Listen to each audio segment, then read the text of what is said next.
This is a HeadGum podcast.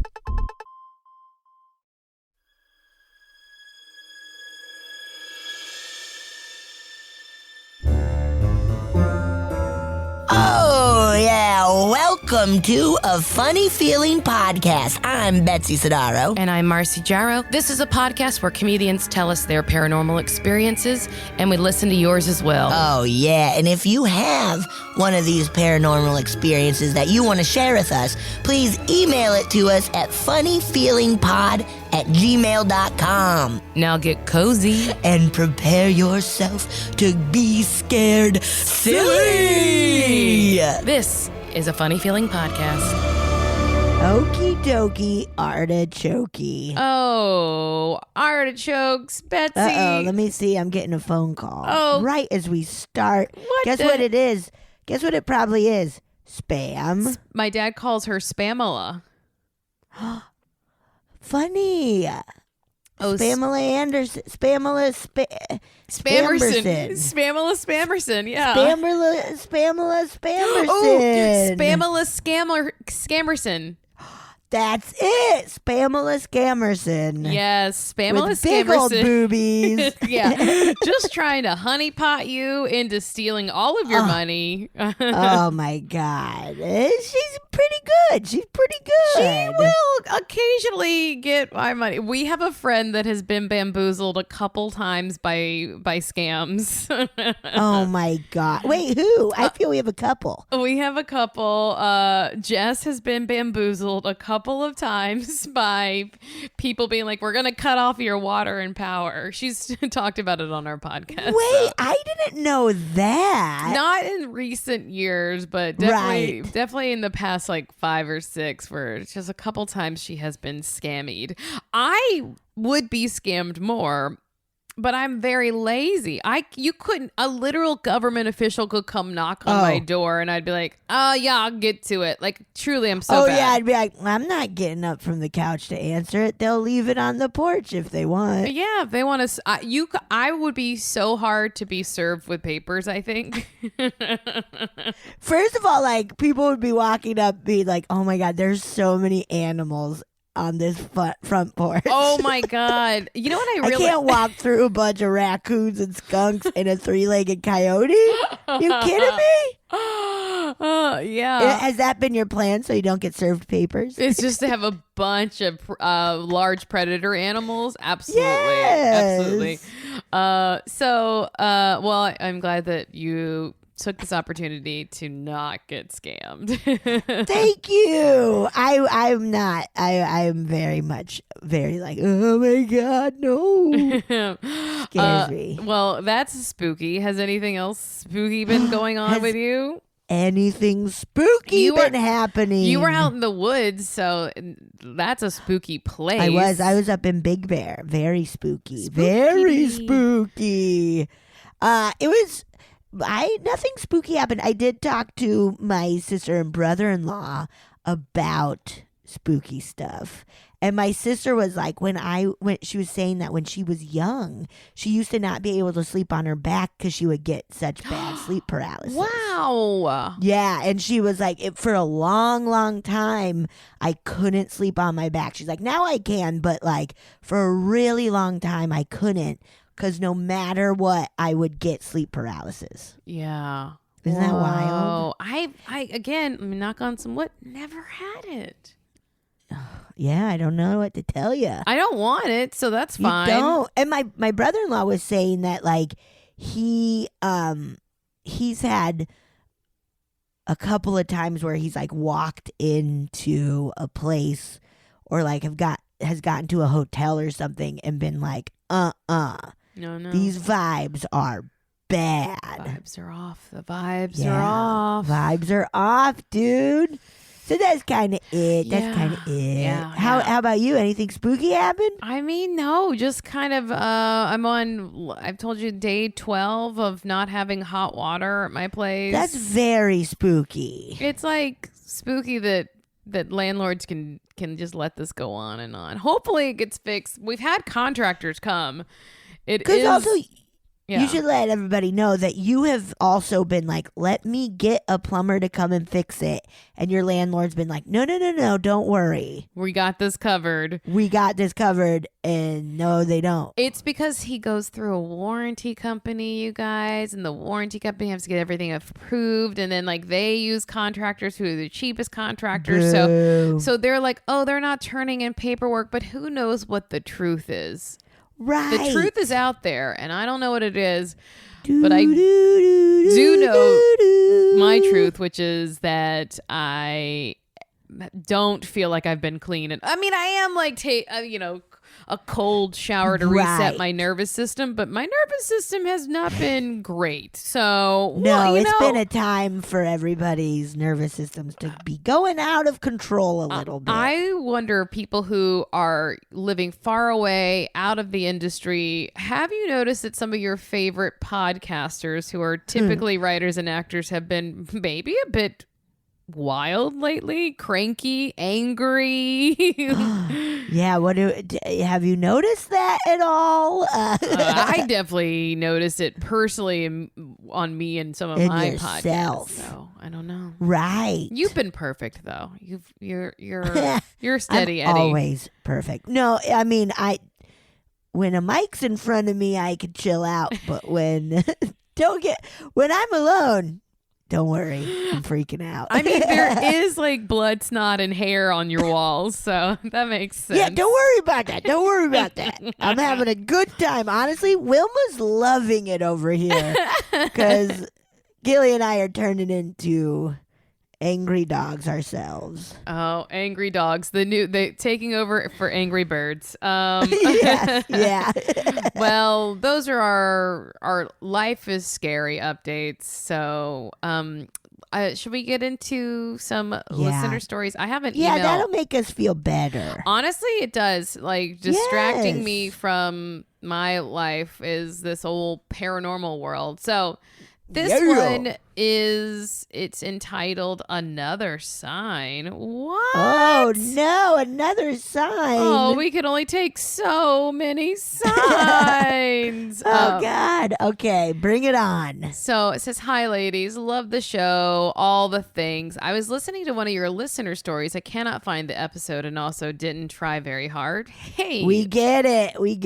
I don't know how this podcast gets made every week because that's about as far as I go.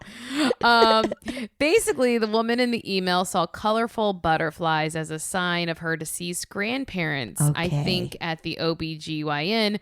So I decided to try that too and asked my dad, who passed in 2011, to give me a sign.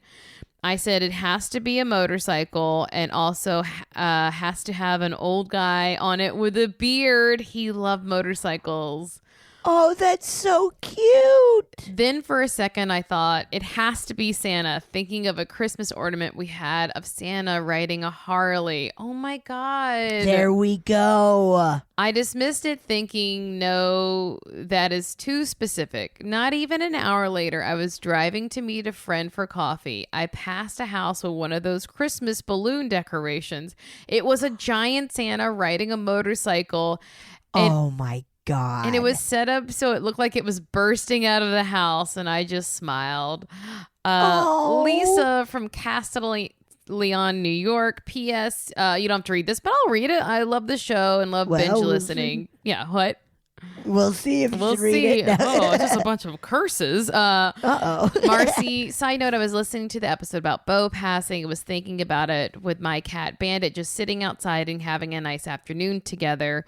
A few days later, he was hit and killed by a car. Oh my God. Believe me, I feel so guilty. Oh, don't.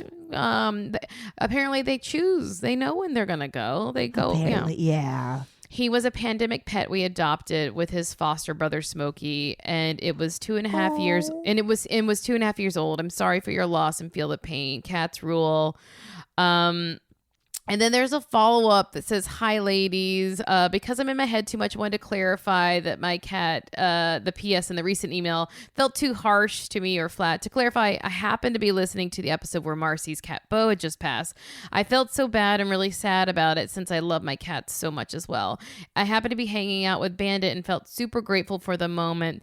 The cats had been outdoor in our old house, and we'd recently moved. We only let them out during the day, and they just hung out with us while we were doing yard work, hanging out, etc. But the cats are cats, and they would escape sometimes at night, always come back home when they felt like it. That night, 3 days later, after Bandit and I were listening to the podcast, he happened to try and cross the street and got hit by a car. Shit. We knew it was possible and also know it was a tragic accident. Anyway, this was just me worried about giving off the wrong impression and overthinking things. I just feel the way I wrote it dismissed Bo's passing. Not at all. No way. That's not the case. And the timing to me was just weird. Maybe it helped me with the grief to be okay with feeling sad because someone else felt that. Thank you for sharing it had and being so vulnerable. I appreciate all you do, Lisa. Lisa, don't feel bad. I mean, Lisa, losing a pet is so hard because they like have such a place in our lives, and then people don't treat them like the loss of like a family member, like other outsiders, you know.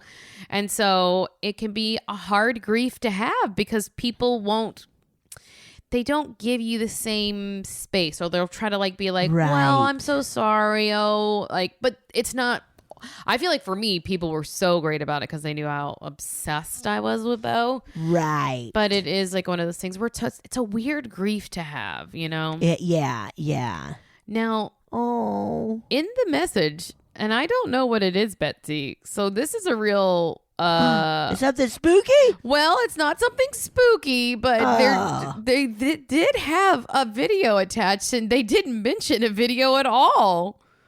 That's spooky. So, what's the... okay, should we see what this video is? Yes. Oh my God, it's a video of I think Smokey and the Bandit grooming each other. Oh, that's cute. Very cute. Oh my God. Oh, they're just, one is just licking the shit out of the other one. Oh, and now the other one's like, thank you. Okay, let's go keep for it. Keep going. Well, it is nice that like the reminder that you were able to take that moment and feel grateful. That's huge. Yeah. Oh, sweet. Because that's so easy to forget to do is like, just enjoy the moment. Yeah. Right now. Yeah. Oh. Sorry for your loss. It doesn't, it's every now and then I still think back and get sad, even though I have so many other animals to bother me. Yeah. Just more animals than I frankly know what to do with, bothering me constantly. So, yeah. Yep, that's how it goes, guys. That's how it is. Literally come into your life to make you, to torment you and then make you feel really sad for a long time. And you could do it at least, like, you could do it like 5 or 6 times in your life where you feel really sad about these damn little critters. They're so special. Yeah. They're so special. Anyway. All right, I got one. You ready? This is titled Message from Beyond. Oh. Hi, Betsy and Marcy. You've been asking for stories, and I've had this one brewing in my mind for a few weeks, trying to think of a way to tell it succinctly. I should first give a little background. My husband and I suddenly lost one of our closest friends, Ted, a few years ago to a brain aneurysm, and it was devastating. We were friends with him and his wife, Jen, for over 20 years. Ted was one of those people that everyone universally loved upon meeting him and made friends easily. He was such a great guy. Fast forward, I had a dream one morning in 2020. I was with Jen at her house, and she told me that someone was coming to see me. The dream didn't tell me who this someone was, but that then this person found out another friend died, and so instead they left me a box of stuff. So I was told to go through this box containing personalized shoe inserts. Dreams are so weird. Like some kind of fucked up riddle to figure out who died by looking to see which name was missing in the box. ugh. Oh my So, gosh. We're going through this, but yeah, this is a wow. This dream is wild. Where you have to like figure out a puzzle. An escape room of a dream? An escape room of a dream. So we are going through this box, and I saw my mother's name and a couple others that weren't clear, and I couldn't figure out who it was that died. Then I woke up, and I immediately checked my phone to make sure I didn't get a message about my dad, who was going through a major health crisis at the time. Instead, I see a message from my husband, who was at work already. He was warning me about another message I was about to see from friends. He didn't want to wake me up and upset me first thing in the morning to tell me that our friend Oz had died suddenly. Oh my God. WTF. Now, we weren't super close to Oz like we were with Ted, but we really liked him and was another guy that everyone loved and became fast friends with who all met him.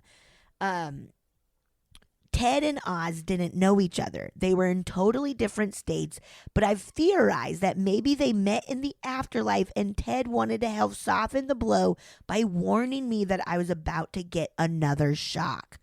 I've read similar premonition type stories before from people, and to be honest, I never really believed them, but then this happened to me. I don't even normally have dreams that I really remember.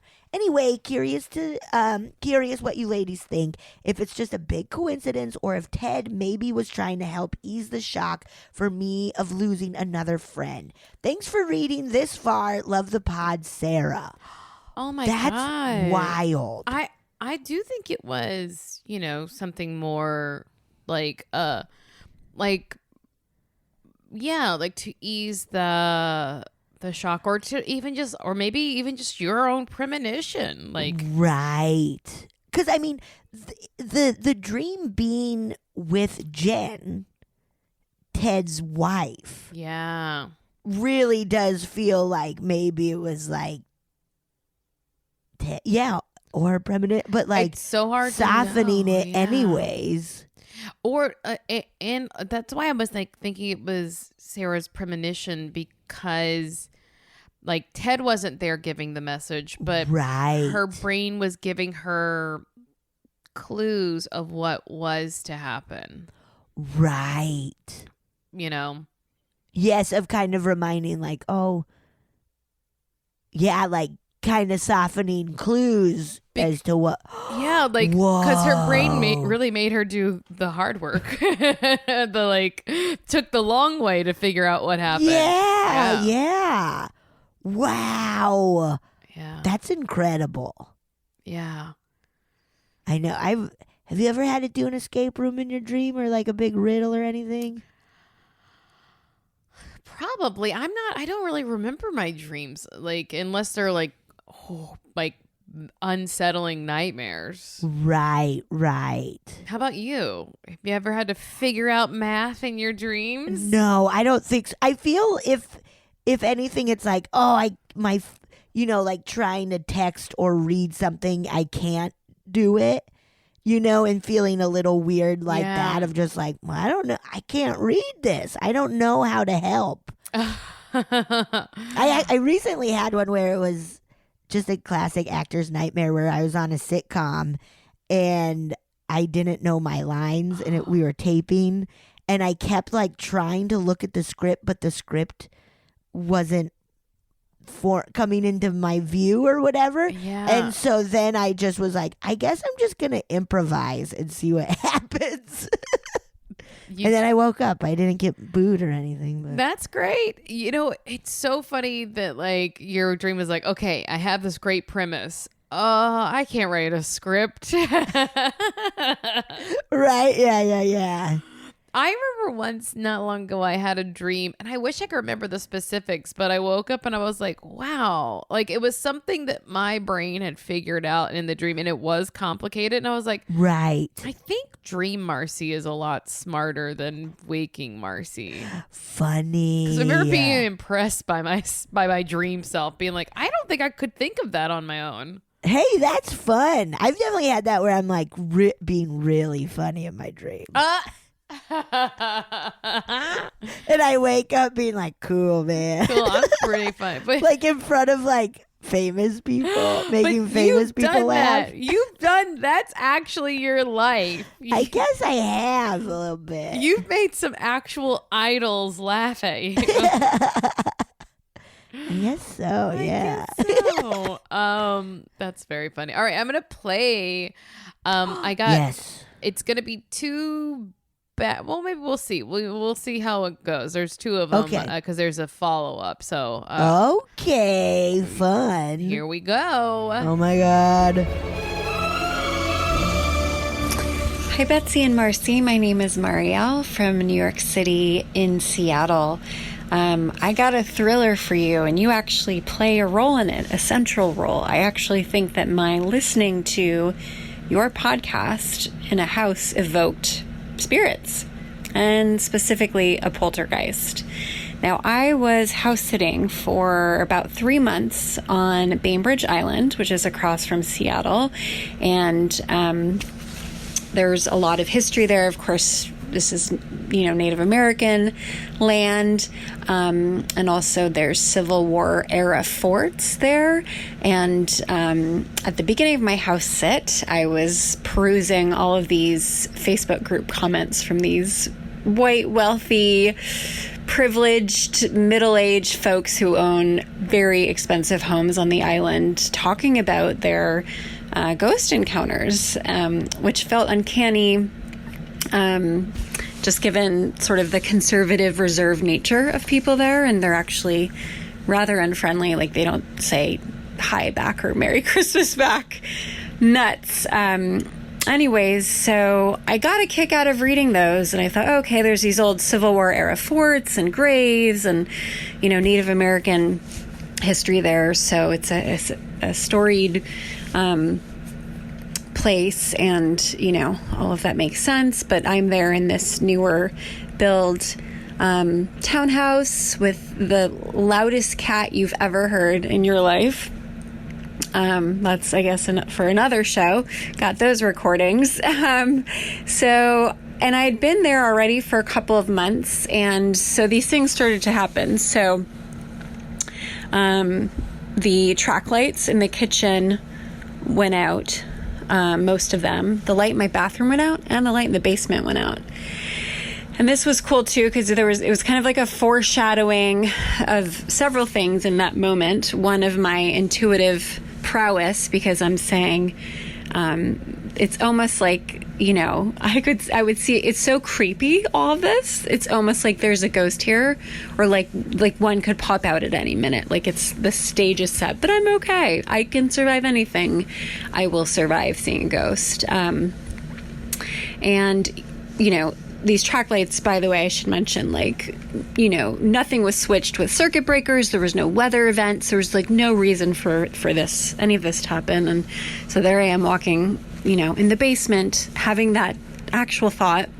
And I go upstairs and I walk through the kitchen, and there's a bathroom at the end of the sort of open floor plan, top floor.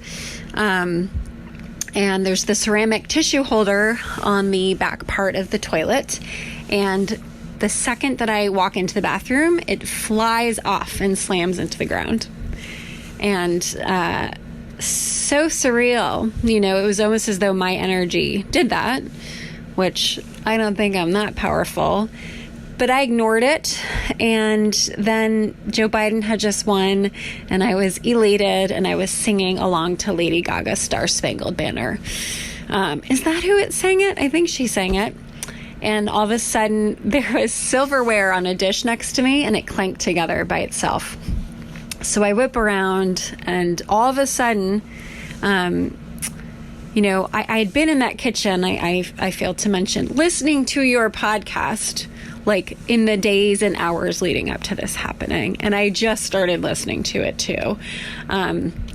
So I really think this is connected, because I had been there for months and nothing happened until I listened to your podcast. And so, I whip around and I try and,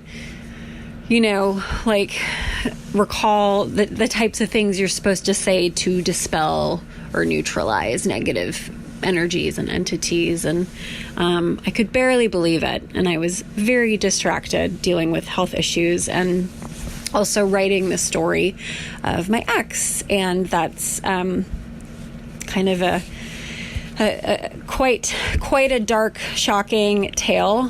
So I also think that was a provocation, honestly, because in another story I'll call in with another time, I noticed and I learned that, negative energies can bring about the spirit world, and just even, having those thoughts about a really dark time of being in an abusive relationship, I think may have conjured this in addition to your listening to your show. So then I go and sit down and I'm working on this story, and the last part of this tale is the best part, is the scariest, most mind-fucking blowing part, which is that around my right shoulder there was slowly moving towards me a bubble, and it looked like someone blew a bubble. It was maybe 6 inches in diameter, translucent, luminous, prismatic. It had this like rainbow sheen. And my logical brain is sitting there going, is someone sitting here blowing bubbles right now? No, someone is not sitting here with me blowing bubbles right now. And it moves around my right shoulder, and then it's moving towards my face, like the front of my body. And then it starts moving into my face. So I jump up, run downstairs, hyperventilate, freak the fuck out. In the days after, I did have one other sort of intuitive moment connecting to it, where I just sanitized my phone. This is like heavy COVID heyday. And I was like, should I bring my phone up? Is it going to get dirty? My phone's not going to get dirty. And I might as well bring it up because weird things have been happening. And I put it down, and the cinnamon and honey fly off the microwave and literally spill onto my phone. So once again, I intuited this activity. And then I watched the pot lid move up and down in front of me. And I just,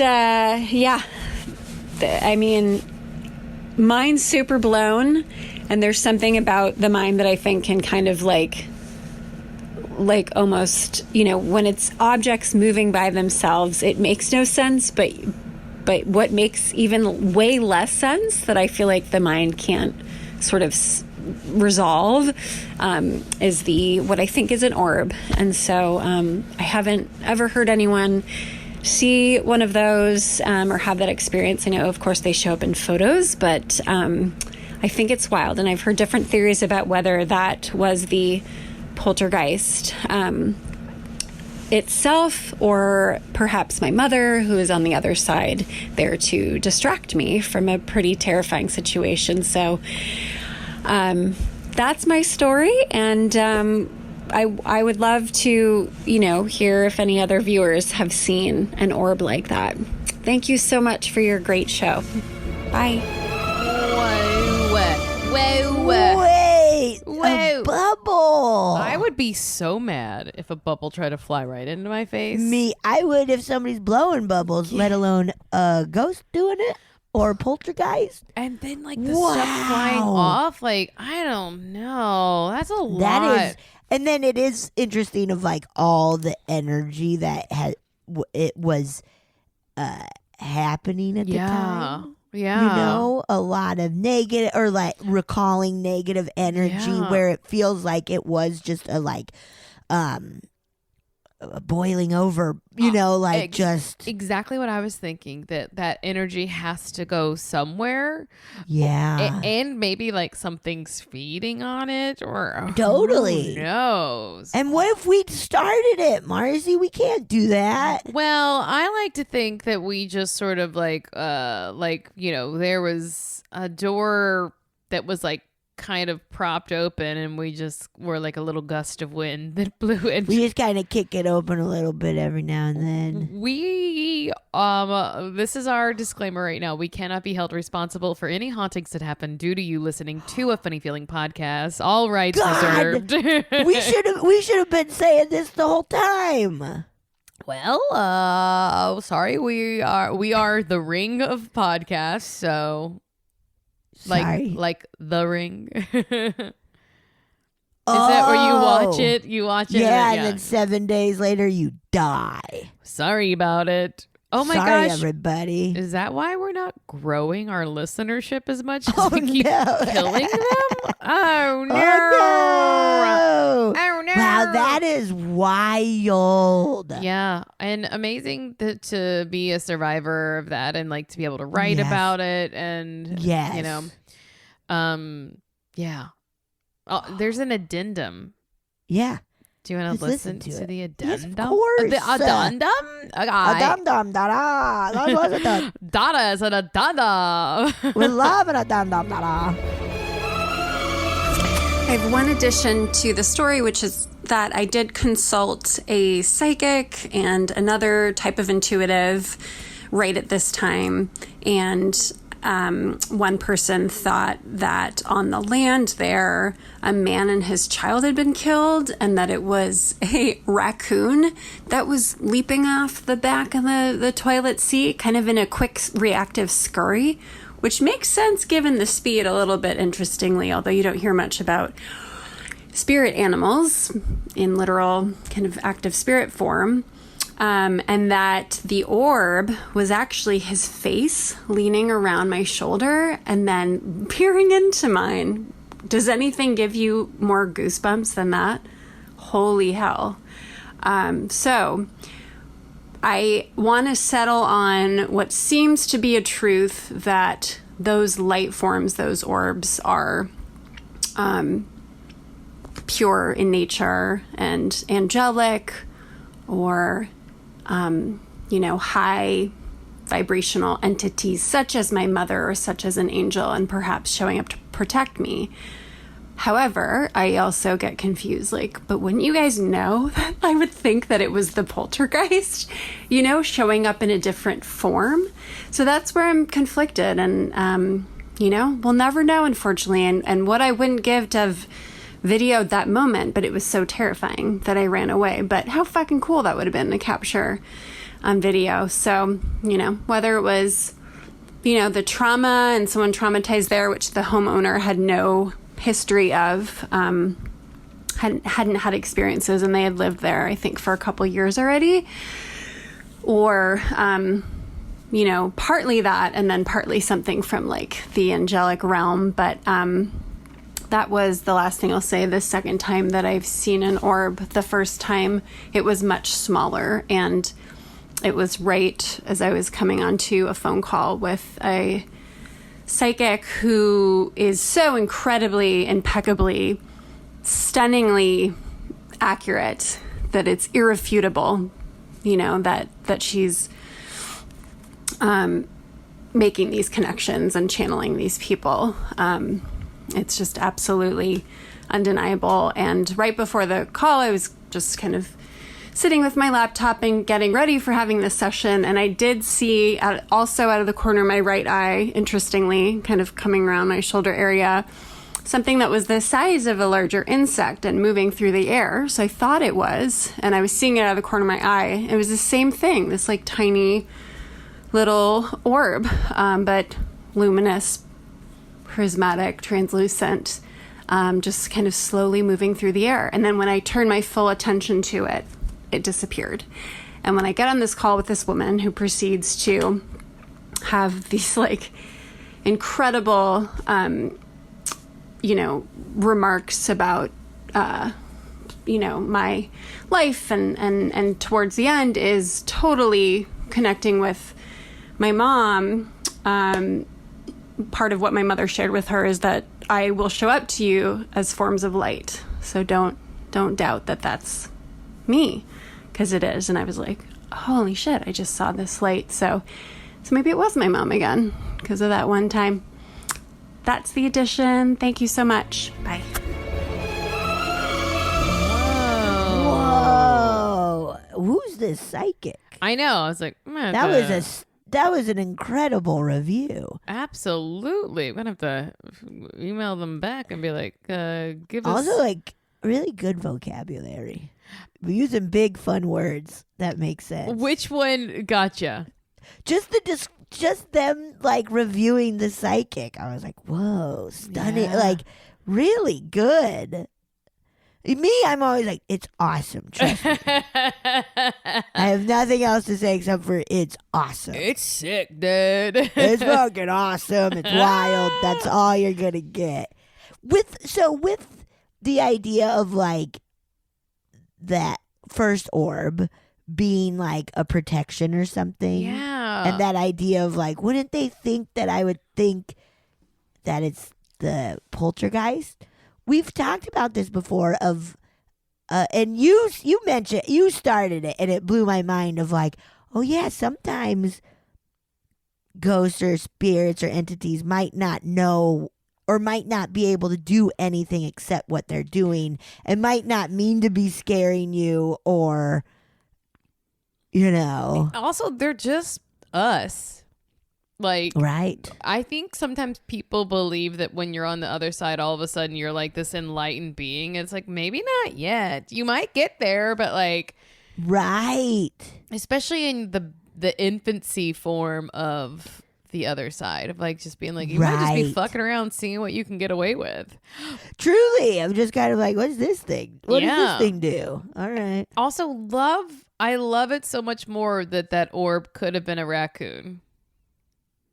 Or the thing knocking the thing off of the bat. Yes. Yes. But the orb like Yeah. looking in her face. Like there That was maybe the dude who lived there. Oh, before. okay. Why did I think it was a cute little raccoon looking you right in the eyes? I mean, that would rule too, because a raccoon may have knocked something off in the bathroom. But A spirit of a raccoon. yes, a spirit of a raccoon. Yes. Yeah. But yeah, how fun. Hey, could have been a raccoon. Could have been a raccoon. Looking around, being like, what are you doing? What are you doing over here? What are you doing? Come on, let me see. I just went. Where's your trash? I just want to get in your trash, that's all. Please let me get in Just your let trash. me get in your trash. Come on. Over here at Critter Corner, we love to let the raccoons You love, yeah. do whatever they want. They're not getting in my trash, thank God. But That's good. How are you preventing that? I think they just haven't. They can't open those big lids. That's good. And why would they need to when I have so many cans of cat food waiting for them? Marcy. Well, there's a new black cat that I got to trap.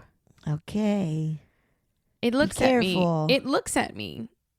Okay. I have security cameras. I don't go out when there's critters out there, not even the possum. I'm not even worried about that. I'm worried about you becoming a crazy cat lady. I'm not keeping them. You see me, I'm getting rid of them. I know. I text all the time with the lady who got the gray cat. Okay, good. They're doing great. They're in love. Good. Chip. Good. His name is Chip now because he has little Cute. cut up ears.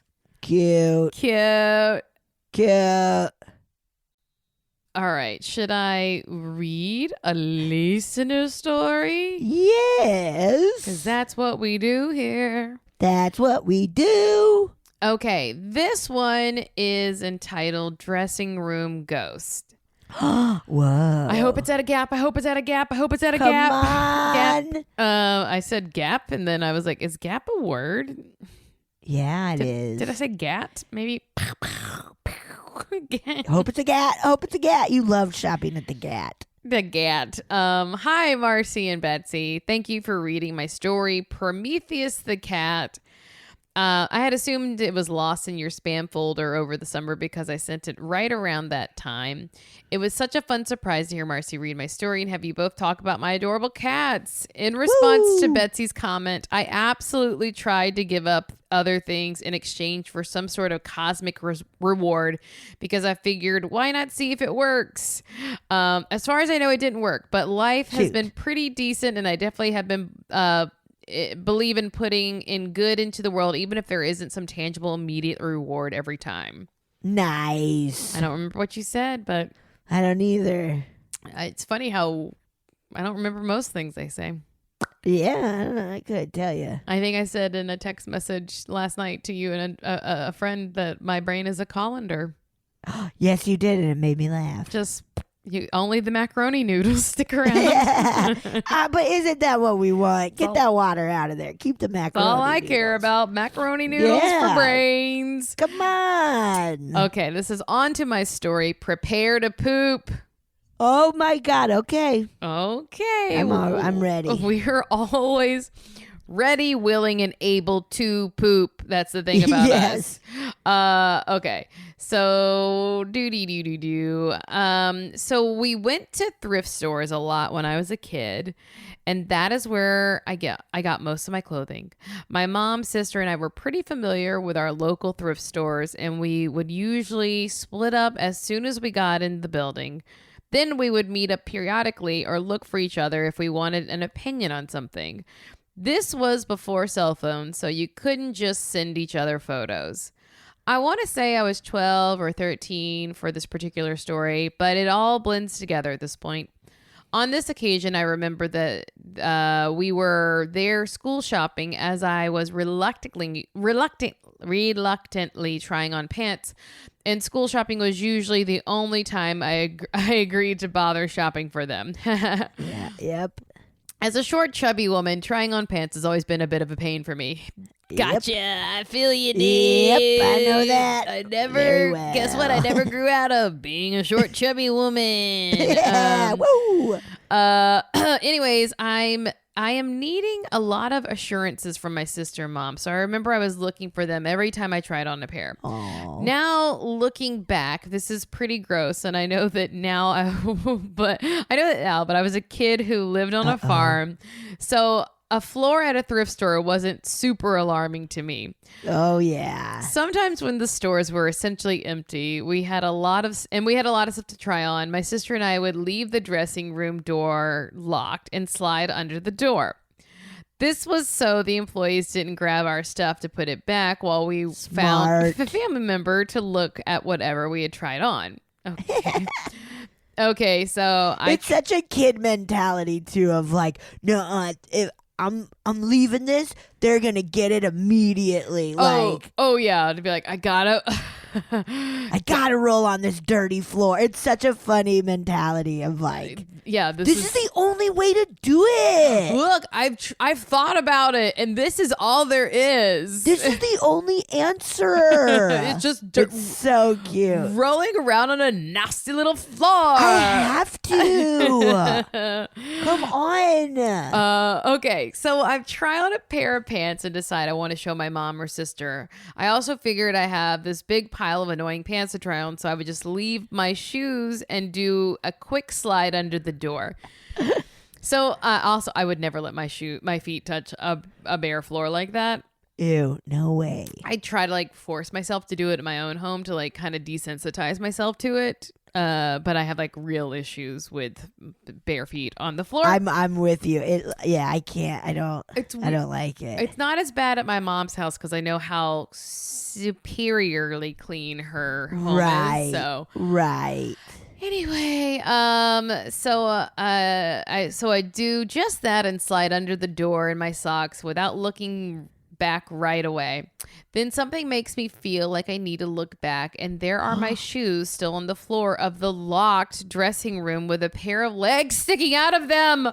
No. I got chills. These legs were deathly pale and had blue veins running up them, and there were a pair of arms to match that were tying my shoes. What? I have so many chills right now. I felt immediately sick to my stomach and didn't know what to do except stand there and stare as someone tried on my shoes in the dressing room I had just left. Ew. I just left locked.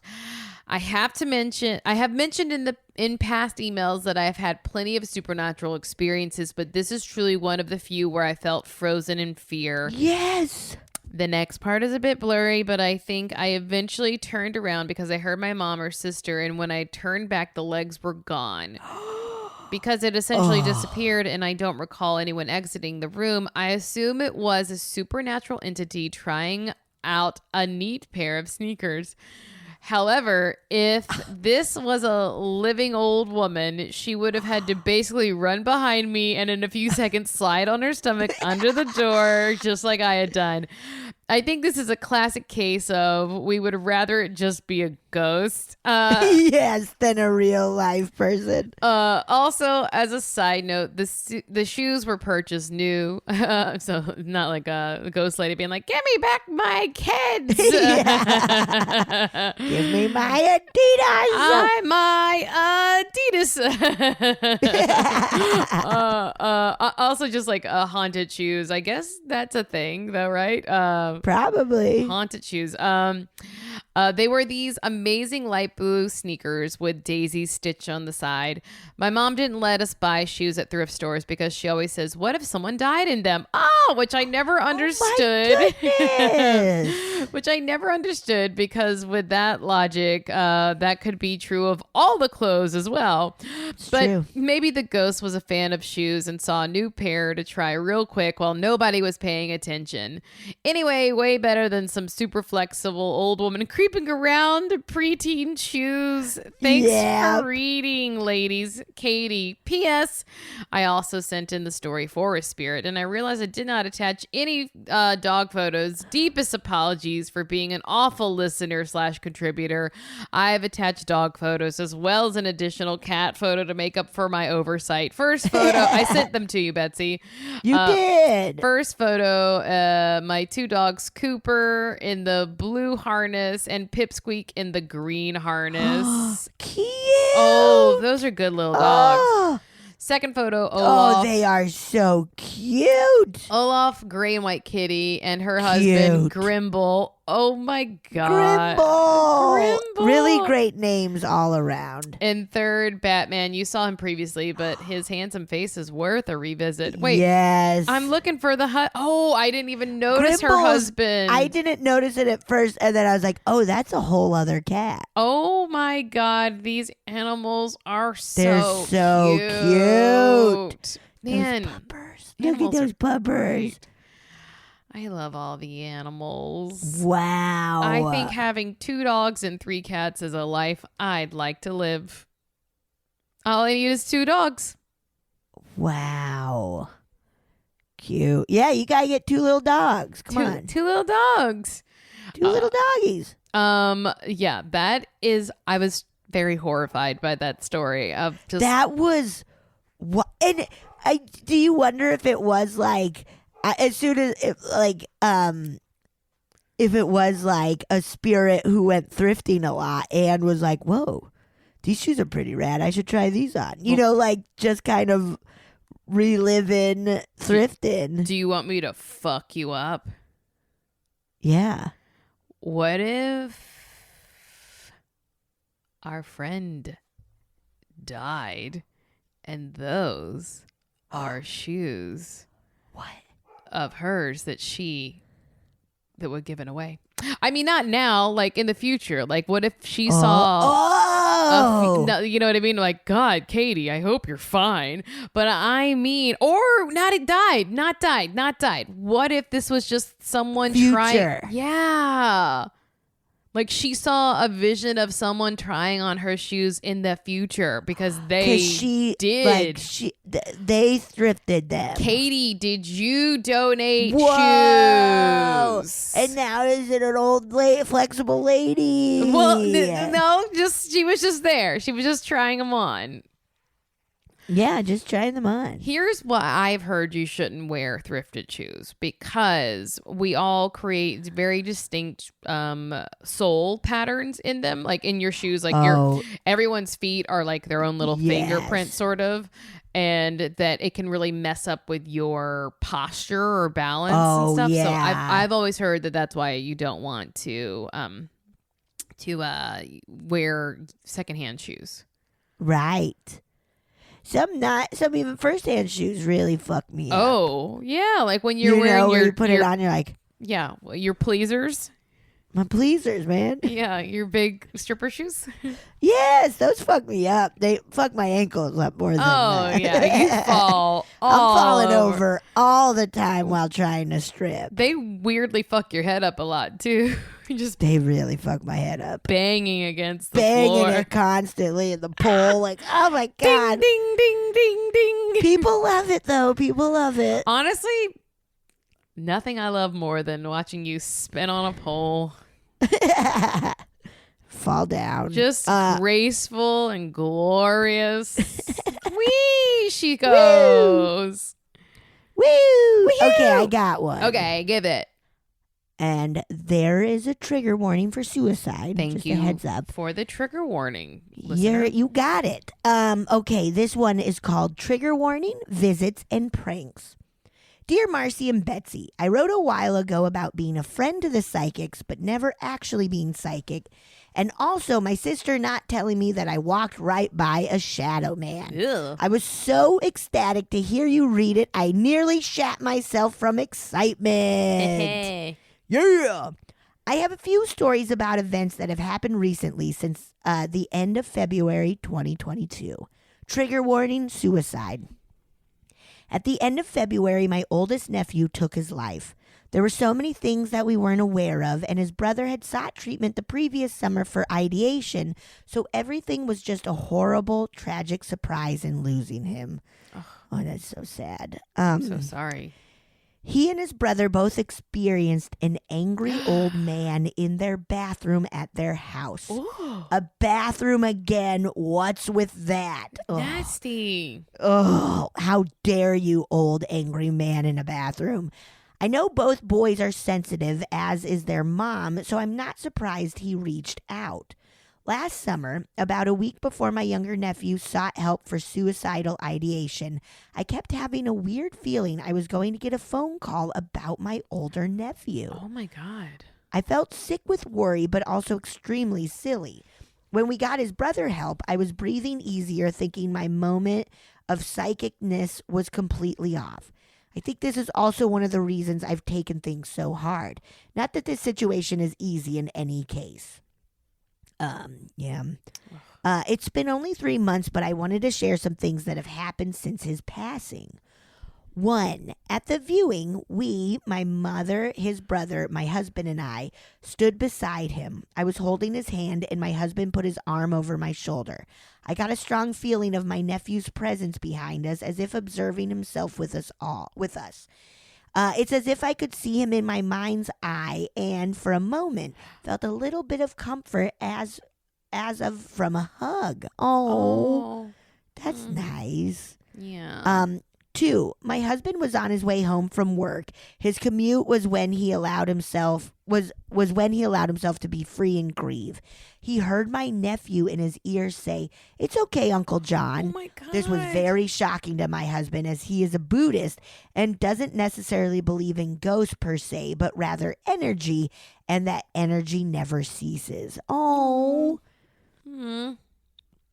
3, I was leaving work. My last day at my job. I'd been working all afternoon on cleaning and packing up my office, as well as finishing up loose ends. When I was ready to leave, I realized my keys were missing. I had left them on a table by my office door all day. I had not been back out to my car at all. I looked through my packed belongings and in the trash. I retraced my steps throughout the day and even prayed to St. Anthony. I'm a recovering Catholic, to no avail. My husband had to come the 50 minutes to my work to bring me my spare keys for my car. After buckling my seatbelt and putting the car in drive, I heard a rattle in my cup holder. My keys! After all that, my keys were in the car. What? Either my nephew played a trick on me or helped me find them. Apparently, he's been hiding pens from my sister also. Oh my God. She will go from having no pens to tons on her counter. Oh, wow. Whoa. None of this helps with the terrible loss of not having him here with us, but those moments are still special. Thank you for letting me share these stories in this long email. I hope anyone listening who needs to reach out for help will. Know that bad moments will pass and good ones will come back. L. P.S. I recently learned that my nephew did want to ask for help, but didn't want to be a burden. Oh, God. Again, I beg anyone out there listening who may need help to reach out to anyone. You're not a burden, but a blessing. P.S. I have an appointment with Sutton Crawford after hearing her on your show recently. I'm halfway hoping that my nephew decides to come through, even though she may not be ready to claim mediumship. Thank you for sharing her with us, Elle. Wow. Wow. That's like so hard and such a good reminder to, like, you know, I think when people are in that space, it's so hard for people to reach out. Right. And it's so hard for people not in that space to not understand why. You know, like it's really hard to be like, why wouldn't you just reach out? Like, if you haven't experienced it, it's this sort of unimaginable headspace of like truly sometimes like not even wanting to feel better or thinking there's no point in trying. So, but there is, you know. Yeah. Oh, there is. Not that life so sad. ever gets perfect. It is difficult, but there are so many good things that it's worth it to take care of yourself. You deserve to take care of yourself. Yeah. Yeah. But amazing that her nephew was able to reach out and give some sort of messages. Yes. And to like her husband and stuff. Like, that's so nice. Yeah. That's so nice. Oh my goodness. Oof. All right. I'm going to play another listener story. Yeah, dude. Yeah, dude. Hi, Betsy. Hi, Marcy. My name is Liz. I'm originally from Minnesota, and I'm now living in Arizona. I mention this because the stories I'm going to tell you today are from Minnesota, although I have myriad experiences I wish I could share with you. I decided I would just share a few. I've been listening for years. I actually found you via my husband and fell in love immediately. Finding you in the pandemic, especially, just, it was everything to me and to us when we were in our worst times. The two of you and your listeners and the guests just really kept our spirits up, and it's fun to be scared and validated, really, for everything. So thank you two so much for who you are and what you do. So like I said, I have a lot of stories. So I'll just start with one of the first ones that was extremely impactful in my life. I spent most of my life in the home that my mother grew up in, with her 4 brothers and my grandparents. And it was an old home, and, you know, creaky wood floors and all that, attic, basement, all that. I said attic and basement. And so the wood floors would creak. But I don't know how much time you guys have ever spent in a house with wood floors.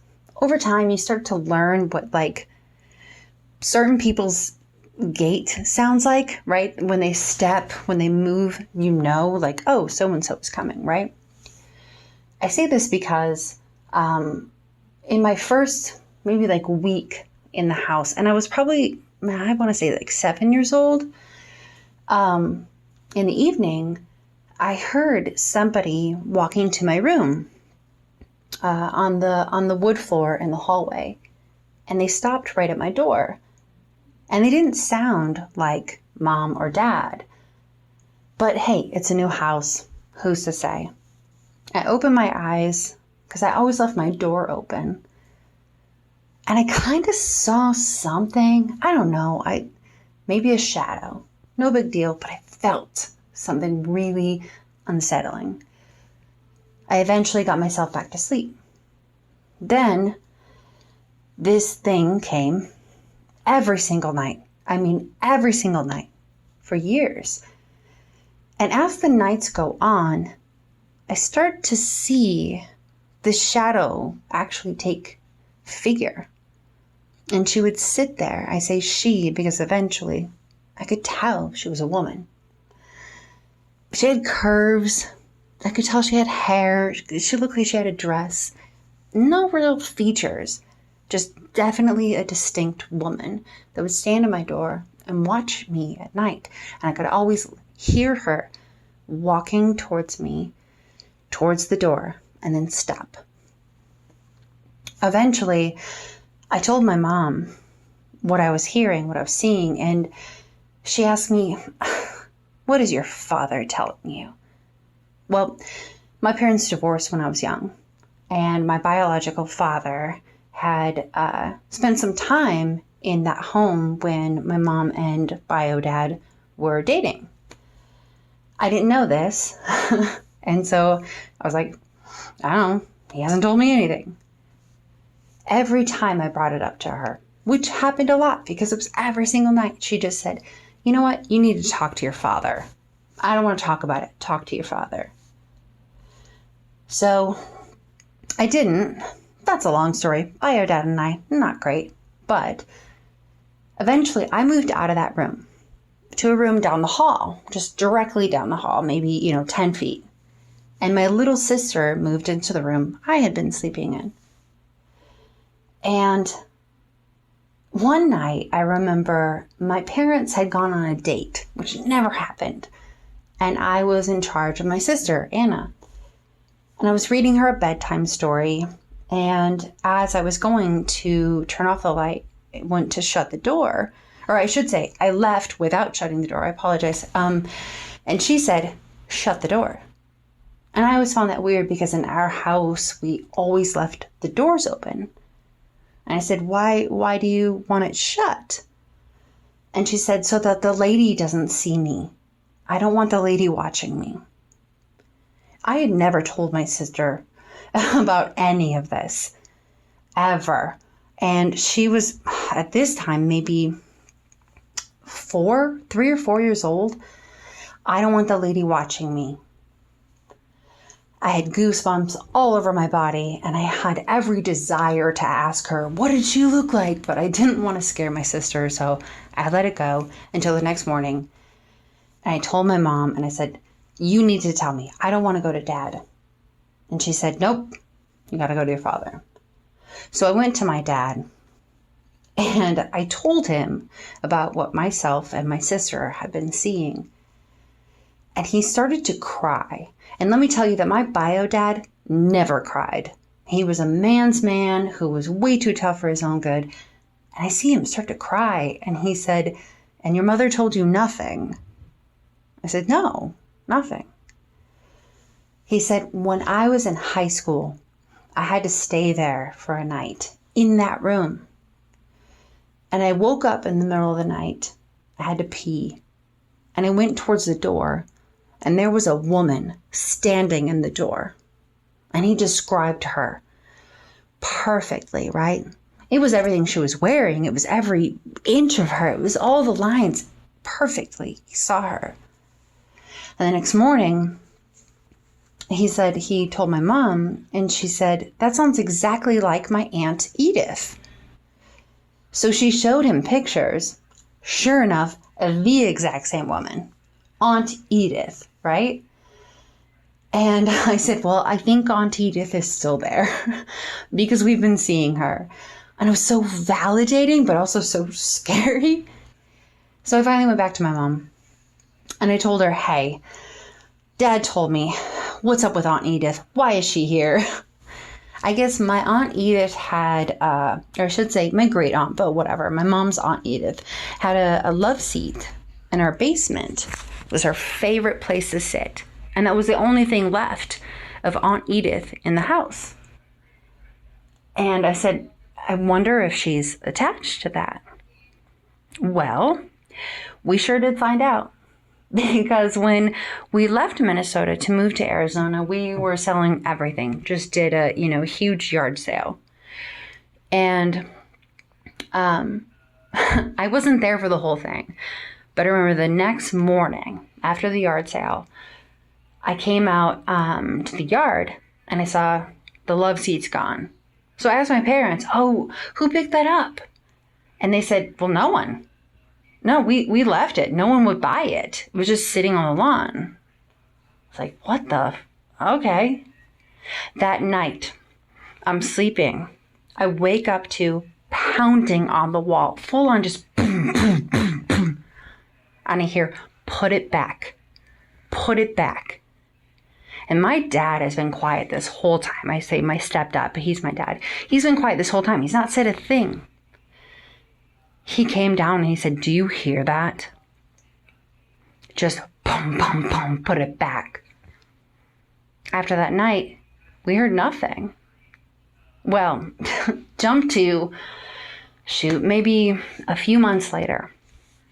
Before I move, I was at some high school party or whatever, and a friend of mine, I think her boyfriend drove me out, whatever. And he was coming down the street and he said, oh, you live here? This is where my roommate and I got our couch. Yeah, we like pulled up the other night and you guys had it on the corner, so we just like picked it up. And I was like, oh, okay. Didn't want to say anything. And as I was getting out of the car, he said, hey, by the way, I know this is really weird, but like, was there anything like weird about that couch?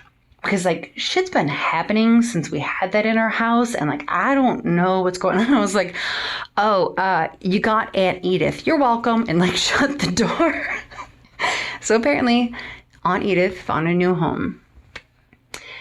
Anywho, I promised you more stories. They're way too long. All I would say is this. Our house was also built on an old lot that had a barnyard where they would have like neighborhood dances. And this was like way, way back early 1900s. And my sister and I would see people in the living room that we could see from that bedroom dancing. And then you could just see shadows dancing around all throughout the night. And my mother and her 4 brothers had a ton of pets. They buried all of them in the backyard, of course, because fucking creepy, okay? So we had a pet cemetery in our backyard. And we would always hear animals like running around, usually at night. And I told my friends about, like, you could hear them chasing each other. And they thought I was full of it. Until one of them slept over one night and woke me up and said, hey, dude, your cats are driving me nuts. They are just like running around on the floor, chasing each other, bouncing off the walls. And I said, oh, no, dude, they're in the basement. They're locked up.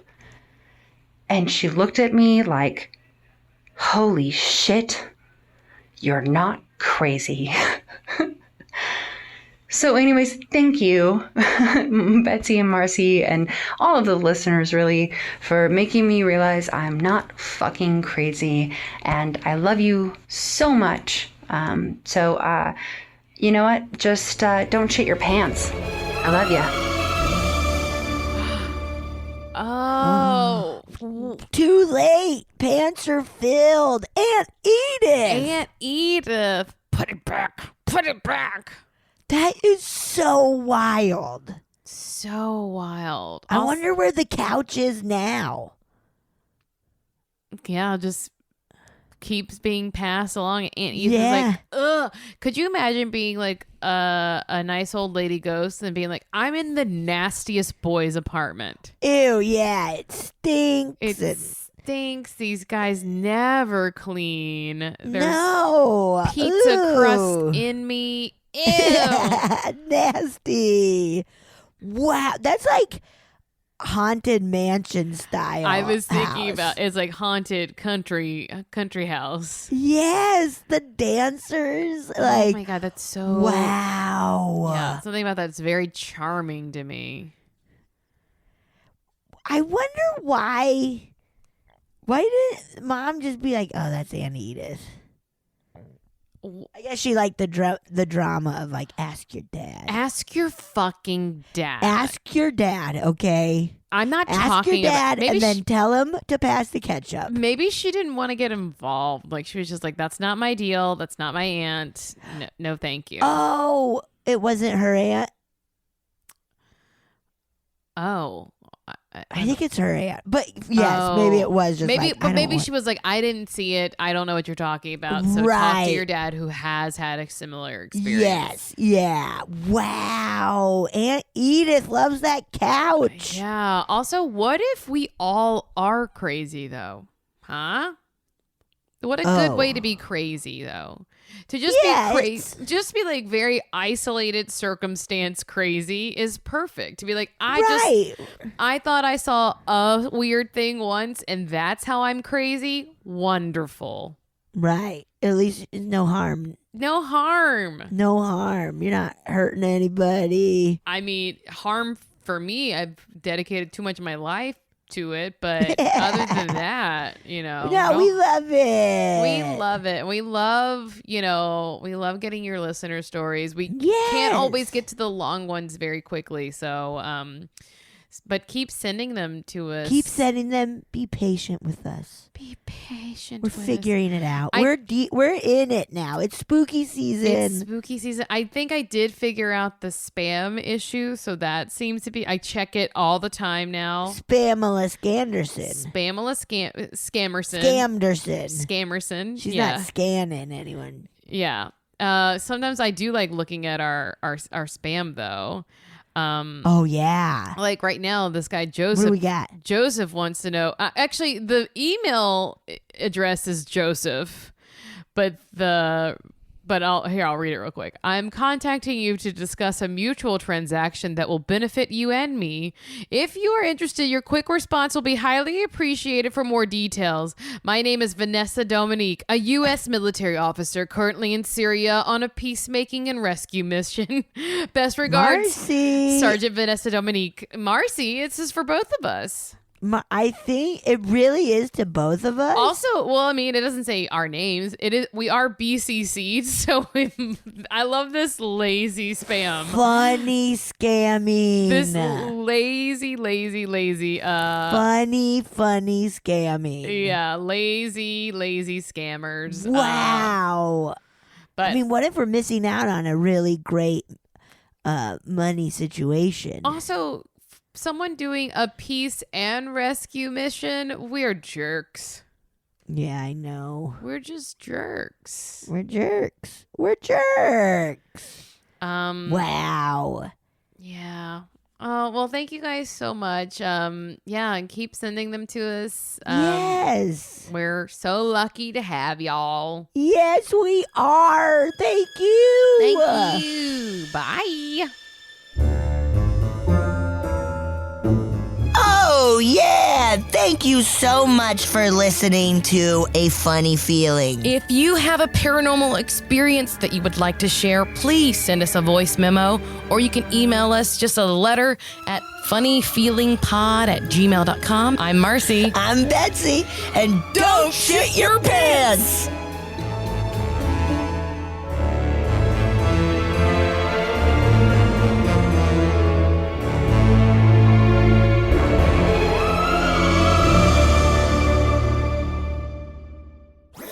That was a HeadGum podcast.